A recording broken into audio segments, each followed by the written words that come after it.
Baguhin nyo na yung bulok yung sistemang bulok. Bulok na bulok, pinakabulok sa lahat ng bulok, wala nang bubulok pa. Iano nyo nga ito, i-delist. Para hanggang di mabago yung sistema.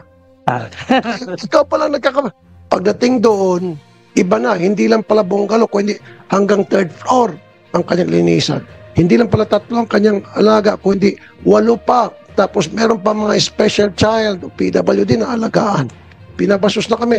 Hindi yan, sinungaling. Of course, sabi ng amo, sinungaling yung kababayan niya.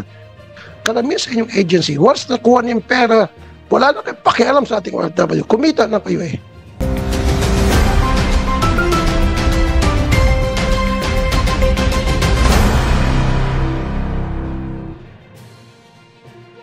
Association of Filipino Overseas Workers Incorporated. It was founded by my father in 1975 and registered in the SEC Thank you, in 1978. Professor Mario Ferdinand Edralin de la Pasión. Sir, go ahead, the floor is yours. Yeah, yung suggestions po namin nakalista dito, nabanggit po yung isa ni Sir Arnel, yung wrist tag po o neck tag. Hindi lamang po ito pang geolocation. Sa advanced technology po natin ngayon, madedetect yung heartbeat at saka yung blood pressure. So pag ito po merong mental imbalance, minsan tumataas yung blood pressure niyan, bumibilis yung heartbeat, mamomonitor po yan. Ginagamit nga po yan sa, sa mga astronauts. So it's easier to, lalo na po may Starlink na po, si Elon Musk, mas madali na po. No? And then, yung pong sa...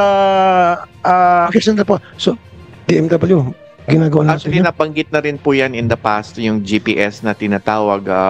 Okay naman po kami doon, subject lang to privacy measures because the seafarers themselves, the unions themselves invoke privacy. So, ayaw rin, kasi yung pong pwede silang masundan can also be used against them by the ship owners and somebody else. So, it's a double-edged sword. So, basta mabalansi lang po yung privacy nila, okay lang po sa amin yun. And then sa balikbayan boxes po, pwede po bago i-accredit yung isang deconsolidator dito sa Pilipinas, kasi nasa jurisdiction natin sila, dapat meron silang contract of joint and solidary liability with their foreign counterparts para kung nagkaroon po ng problema, yung mahahabol po ng ating OFW families, yung deconsolidator dito sa Pilipinas. And then number 3 po, kaya po minsan nagkakaroon ng problema sa pag-iisip yung ating mga OFWs, hindi lamang po mga seafarers, dahil yung mga anak po nila minsan lululong sa pinagbabawal na gamot o sa gaming o sa sugal. Meron po kaming sinubmit kanina bago mag-umpisa, isa pong bill para po mabantayan yung mga children of OFWs 21 years old and below, para if one parent or both parents are abroad, it will be the state under the principle of parens patria, kasama po yung ating mga barangay, para ma-monitor po itong mga children of OFWs. So sinamit po namin yung bill, kung gusto po ninyong i-file, sir. And then ipaparating din po sana namin sa inyo. Kanina nakasakay ako sa taxi, nagsumbong sa akin yung taxi driver. Abay, kinuha daw sila service, ayaw silang papasukin dun sa airport, samantalang kinuha na yung service nila ng OFW. At yung isang OFW daw nakapagkwento sa kanya, malapit lang yung pinuntahan, siningil ng 4,000. So parang may violation po yata dito. And then sa limited po yung staff ng ating mga tao sa ibang bansa, kasi meron pong limit nga po yan sa mga embassy, sa mga consulate, sa mga migrant workers office. We humbly suggest po yung remote staff. Pwede po yung tao natin dito sa Pilipinas haharap through modern computer technology. Ang kaharap ng OFW halimbawa sa Dubai isang computer screen, no, makikita niya yung kausap niya. Pero actually yung kausap niya na personnel ng Republic of the Philippines ay nandito sa Pilipinas. So madadagdagan po yung ating mga tao doon without necessarily nagdadagdag tayo ng physical na tao. Ngayon sa CCTV din po makikita natin kung mayroong mga masusungit na mga hindi naman natin sinasabi na ito laging nangyayari. Siguro minsan mainit din ang ulo, may sakit, may nararamdaman. Kung may CCTV po at recorded yung usapan between the OFW and our personnel, ma-record po at mabibigyan ng aksyon. And then napansin po namin sa list of requirements sa website, minsan hindi po kompleto. No? Sir, malay pang magsasalita. Pwede ba tapusin niyo? Opo, malapit na po. Sir, paiksan niyo lang po, sir. Malay pang salita. Yes, sir. Para hindi po pabalik-balik, lahat ng requirements nasa website na po. Tapos yung submission ng documents, pwede po naman mga electronic documents. So, yun lang po, sir, para magamit po natin technology. Thank you, sir. Attorney Roel Barba, Consultant Regulatory Corporate Affairs. To go. Meron ko yung sabihin. 3 minutes, sir. Yes, thank you very much for this opportunity, Mr. Chair. We are one with your office in protecting the livelihood, the families of our OFWs. So we received an invitation. So we Meron kayo po, local kayo. Yes, Go, no? local Meron- on. May mga CCTV ba yung mga barko ninyo? Meron po. Yes. Lahat? Yes, sir. Very good. Yes. Good job. Thank you. Christian Joshua Cruz Logistics. Ano to? Sir, paki-identify yourself, your company, sir. Good morning, Senator Rapi. Kami po ay from LLX Logistics Corp. Freight forwarding company as the consolidator po, sir. Consolidators. Okay. Kayo Sir, ba? may question lang po, sir. Kasi, Tatry ko muna. Like, kayo accredited. yes, sir. Ano po yung question niyo, sir? Sa Your name is Christian Joshua Cruz. Yes, sir. sa the consolidator naman, sir, kasi halos lahat ng OFW, sir, nag-complain sila na mayroong delay po yung mga balikbayan boxes po nila. Opo. Yung iba kasi, sir, doon, hindi naman nila dinideclare na unpaid po yung boxes po nila. Unpaid. Opo, sir. But binabayaran nila from the point of origin na. Yung iba, sir, nagbabayad po. Yung iba naman po, sir, hindi po nababayaran yung freight po. Lumalabas po as unpaid boxes po. Pero yung No, sir. No, sir. Sa point of origin, sinisingil agad sila. Once na present nila yung balikbayan box nila, kung saan man bansa yun, pinagbabayad na sila. Hindi naman papayag yung opisina doon na tatanggapin yung kanilang balikbayan box. Iiwan lang doon na walang bayad at dito ang babay sa Pilipinas. That's bullshit. No. yung sa amin, sir, ganun po. Well, then- Nagpapadala po kami ng mga unpaid boxes po papunta po dito sa Pilipinas. Nagpapadala kayo doon. Apo, sir. Ba't kayo pumapayag? Kasi po ang inaano po ng mga senders po is dito magbayad sa Pilipinas as gagawa na lang po ng debit note. No. So, huwag niyong payagan. Opo, ayun nga, sir, yun ang Baka maningil na kayo. ayun nga, sir, yun. Hindi na problema rito. Oh. Then Ayun nga, sir, doon po kami nagkakaroon ng problem po na nasisisi yung ayan, consolidator padala now, po. pay later. Opo, sir, tama po. That's not good. Baguhin yung sistema niyo yan. Kasi yung ibang ibang senders na nakikiusap na pwede ba sa Pilipinas na lang Yan po? nga nagkakaproblema, sir. Kasi pagdating dito, yung sasalo, walang pambayad. Oh, Opo, tapos sir. ngayon, natitenga rin sa Bureau of Customs dahil kailangan magbayad dahil, di ba, di ba, dapat meron din fee sa customs yan? Oh, hindi na mabayaran. Yung containers naman po is kiniklear po namin. Bali, natitenga lang Hindi nga, sir, baguhin nyo na yung bulok, yung sistemang bulok. Bulok na bulok, pinakabulok sa lahat ng bulok, wala nang bubulok pa. Pag may nagpadala sa inyo na OFWs, doon pa lamang singilin nyo na para pagdating sa Pilipinas, wala nang problema, smooth sailing, diretso agad sa pinto ng papadalahan, receiver. yung mga paid naman, sir. Kaya palang tayo kung ba't nagkakaproblema yung mga kumpanya tulad nyo, i-ano nyo nga ito, i-delist. Para hanggang di mabago yung sistema. Ikaw palang Hindi. sa iyo nagkakaproblema. Alam ko na, totoo, sa iyo nagkakaproblema. Kasi papayag tatanggapin nyo na walang bayad, siguro yung style ninyo, padala na o pay later. Siyempre, pang-akit yan. Uy, libre pala ha, doon na lang sasalawin. O pang-come on. Pagdating dito, yung sasalo, walang pera, nagastos na, etc. Hindi pa nabayad sa customs, inipis sa customs. Kayo palang problema. Baguhin mo yung sistema yan. Sorry, Senator. Yung iba naman, sir, is sender din po yung nagbabayad po. Yung iba lang po na may mga kulang po, dito po pinapabayaran po. Hindi nga, dyan nga nagka-problema. Dapat, pagpadala pa lamang, kaya nga siya nagpadala dahil may pera siya, nakapagbili nga siya ng mga bagay-bagay, pasalubong. Ibig sabihin may pera siya. So don't make it a point na pag nagpadala ka, bayad na dito lahat para pagdating ng Pilipinas, wala nang haharang pa, tuloy-tuloy na dun sa recipient. Okay, sir. Baguhin mo na yung sistema niyan, sir. Otherwise, padilist kita. Okay, sir. Sa listing. Thank you, sir. Sorry na, sir. Ma'am Rosela Santillan, taga saan po kayo? From Parola Maritime Agency Corporation, sir. Manning Agency? Yes, sir. Okay. At meron kayong gusto sabihin? Yes, sir. To the family of our missing deck cadet, we will continue to give you the necessary assistance po. Ano assistance mo ang binibigay niyo, ma'am?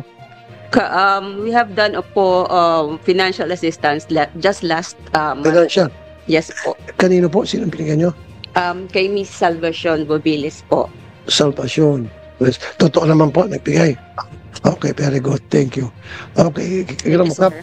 Captain Felix Rebustes ng Amasok. Good afternoon, Mr. Chair. Yes, sir.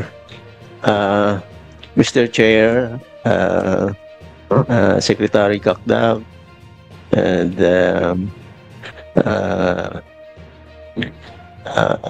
Administrator Ariel Ronaldo, sinusuportahan ko lahat yung mga panukala niyo. Tama yun. At meron akong idadagdag Sige po, go ahead po. tungkol sa PDOS. Ano po yung BTOS, sir?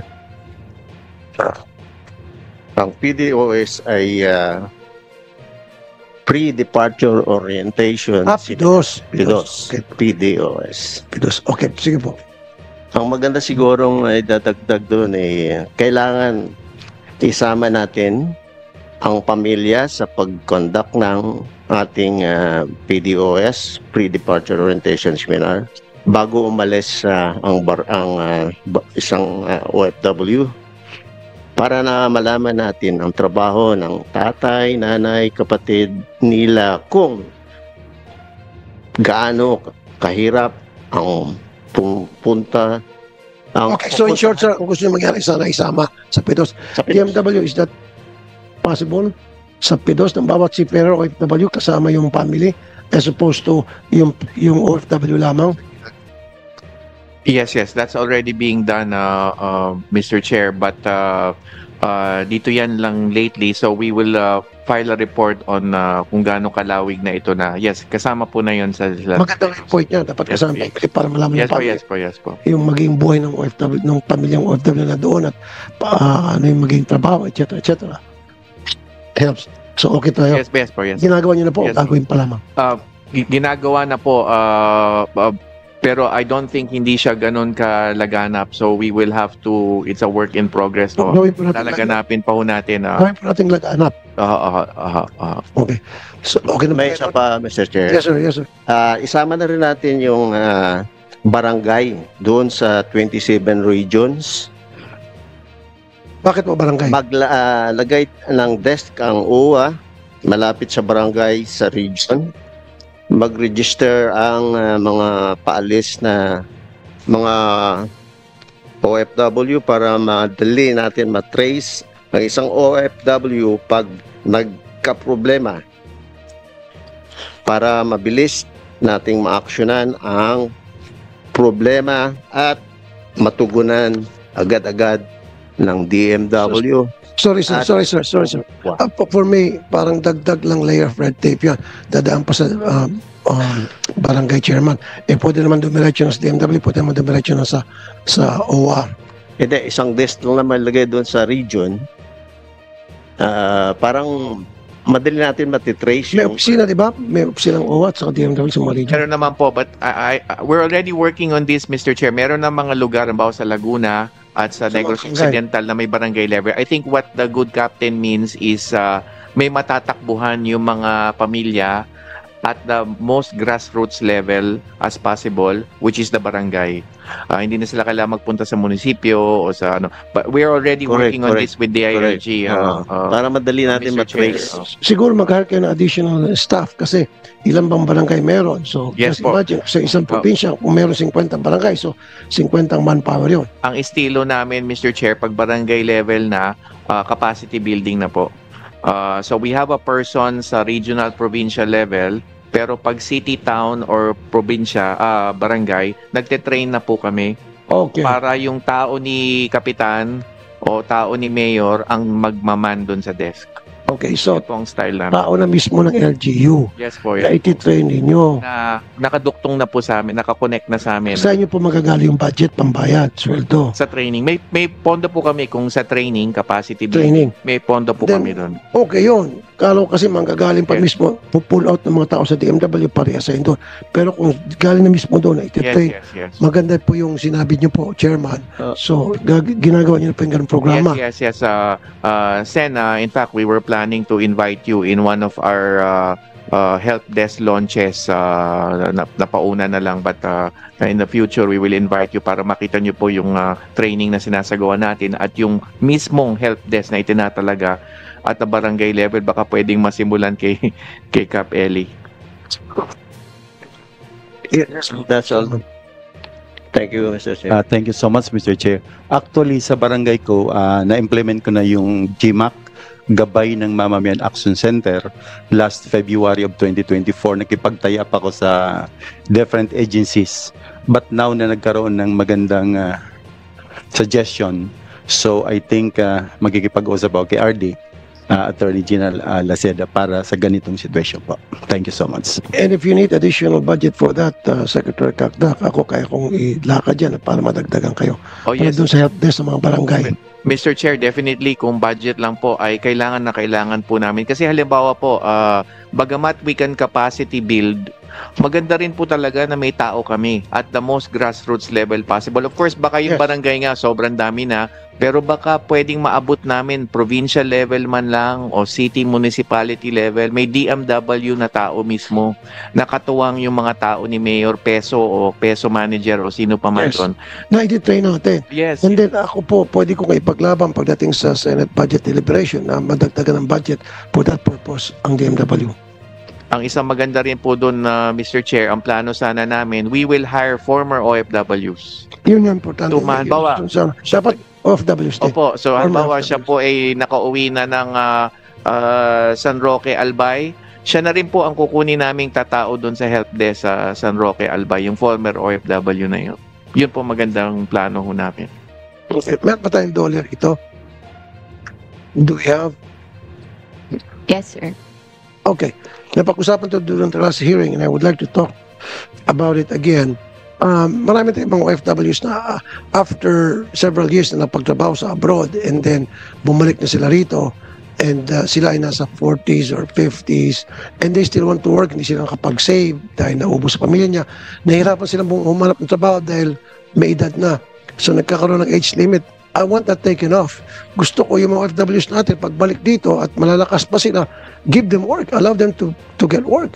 Dapat merong coordination ang DOLE and of course DMW na yung mga gusto magtrabaho ng mga OFWs after working for so many years abroad, tulungan sila makahanap ng trabaho. Do you have a program like that, ma'am? DOLE? None, Mr. Chair. None? None. So make it happen.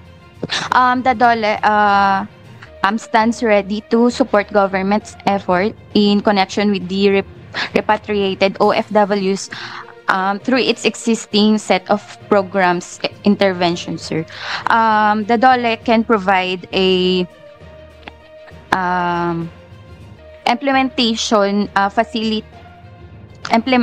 employment facilitation services to these returning OFWs, assisting them in their transition from overseas employment to local job opportunities. This includes job matching, skills assessment, and career counseling, all aimed at helping them reintegrate into the country's workforce seamlessly.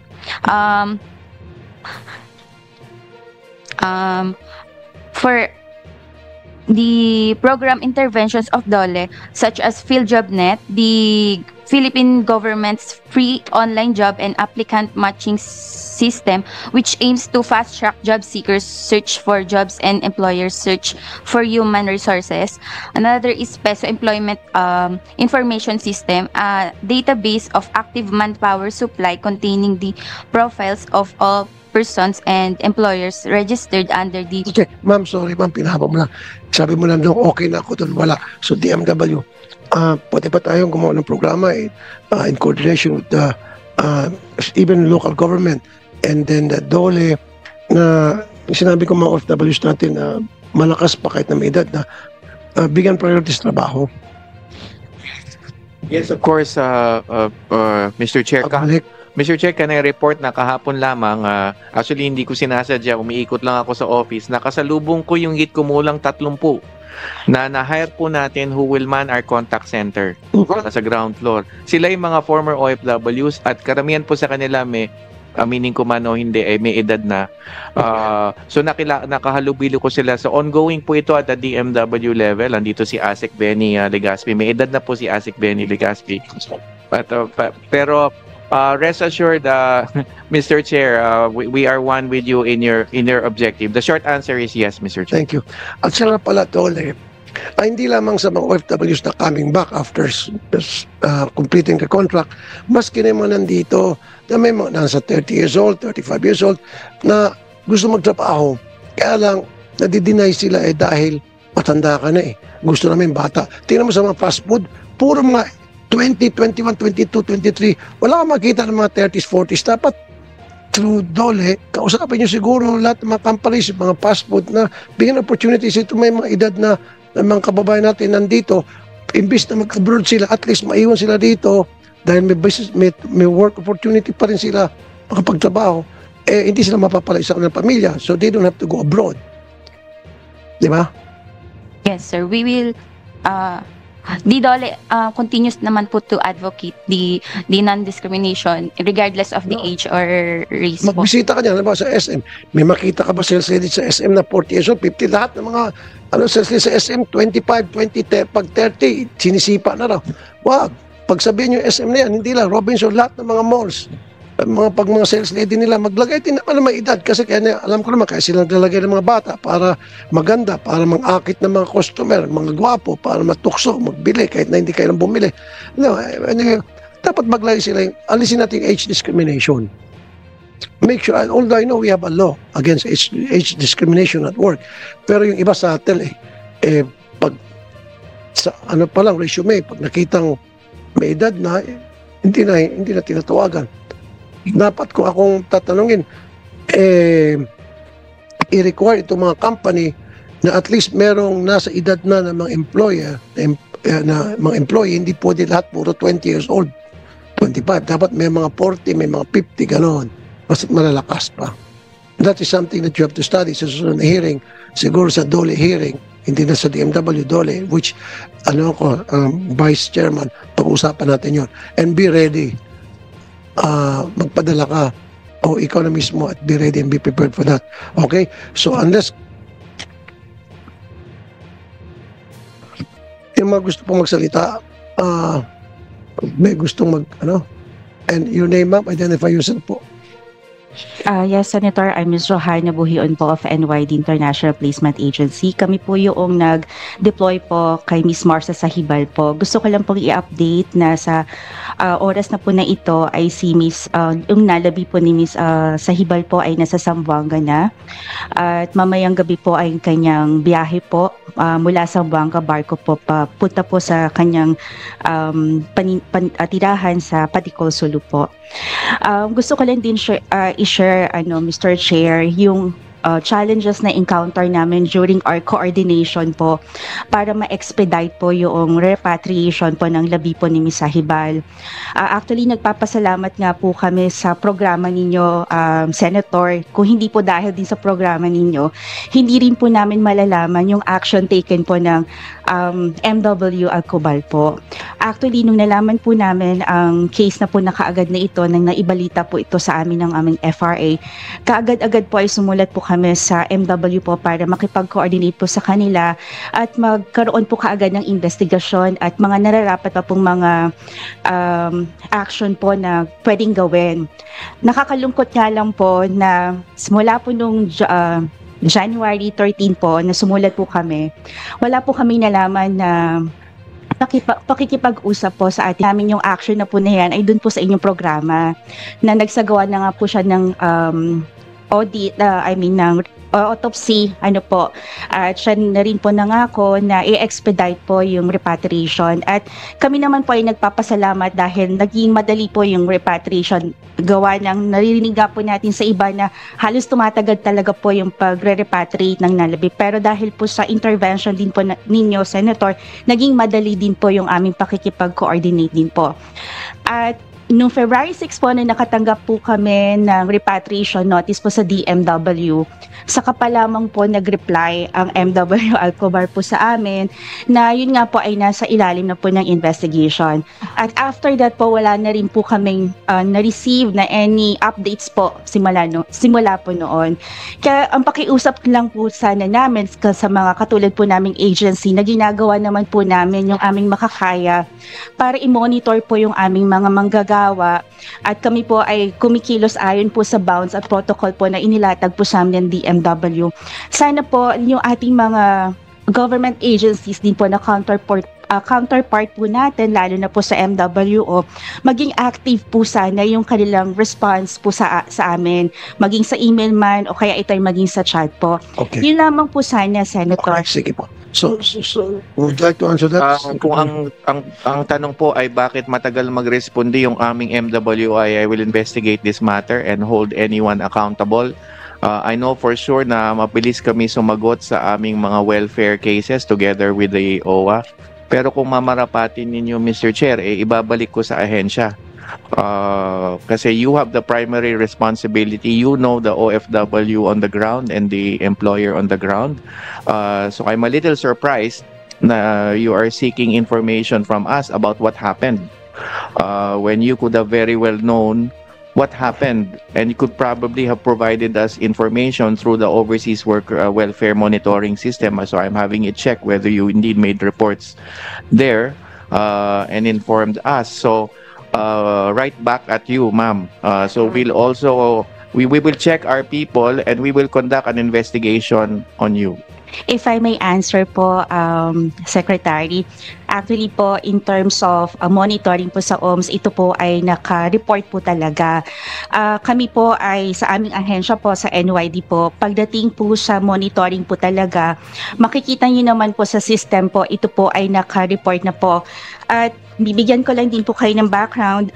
Nung amin pong na-deploy si Ms. Marsa po ng January 27, after a month po ay February 13, kami po ay minonitor na po namin siya. Kinamusta po namin siya kung ano pong katayuan niya sa kanyang panunuluyan sa kanyang amo. At na-receive naman po namin affirmative na maganda po yung kanyang katayuan doon. And then after po noon, April 24, since alam po natin na meron din po tayong quarterly monitoring, ay ganun din po. So pagdating po sa OMS po, tinitiyak ko po sa inyo, kahit po i-check po yan, makikita po ninyo na updated po kami. Tama po kayo, responsibilidad po namin na agency na i-monitor yung mga tao, which is ginagawa po namin yun. Ma'am, kasi kita. Ay, sige po. Okay, talking about monitoring, quarterly monitoring, that's not good. Dapat from day one, meron na kayong gagawin monitoring. I'll give you an example. Nakalagay sa contract sa OFW, bungalow lang yung bahay na pagtatrabahoan niya. Tapos 3 lang yung alagaan niya. Tapos ito lang yung matrabaho niya. Pagdating doon, iba na. Hindi lang pala bungalow, kundi hanggang 3rd floor ang kanyang linisan. Hindi lang pala 3 ang kanyang alaga, kundi 8 pa. Tapos meron pa mga special child o PWD na alagaan. Isa sa mga dahilan niyo kung bakit tumatakas yung mga OFWs natin. Dahil hindi niya na-monitor kayo mga agency. Pagdating doon, tinatawagan yung OFW natin, ma'am, kumusta naman dyan? Tama ba yung nakalagay sa kontrata? Nasusunod ba? Kapag hindi, then padala nyo agad ng worker, i-pull out nyo. But there are so many instances, hindi naman siguro kasama kayo. Pag nagreklamo ng OFW, huwag na kayo magreklamo, pumunta kayo dito para magtrabaho, tapos mag-inarte kayo. May mga OFW na tatatawag, ma'am, hinipuan na kami rito, binabasos na kami. Hindi yan, sinungaling ka, sige, tawagan ko yan. Of course, sabi ng amo, sinungaling. Alam mo, sabi ng amo, yes, hinipuan ko yan. Of course, sabi ng amo, sinungaling yung kababayan niya, etc., etc. So, what I'm saying now to you is, trabaho niyo sa agency, from day one, tinatawagan niyo agad ang inyong worker, kung tama ba yung nakalagay sa kontrata nila, period. But you're not doing that. Muna kayo pa, you are not. Hindi nyo ginagawa yun, but karamihan sa inyong agency, once nakuha niyo yung pera, wala na kayong pakialam sa ating OFW. Kumita na kayo eh. Tapos insultin niyo pang OFWs natin pag nagsumbong. Ngayon, ipapasa niyo sa DMW. Ganun talaga nangyari. So anyway, that's reality. So from now on, kayong lahat sa agency, from pagdating ng OFW sa deployment country at doon sa bahay ng kanyang amo, allow them to talk to you.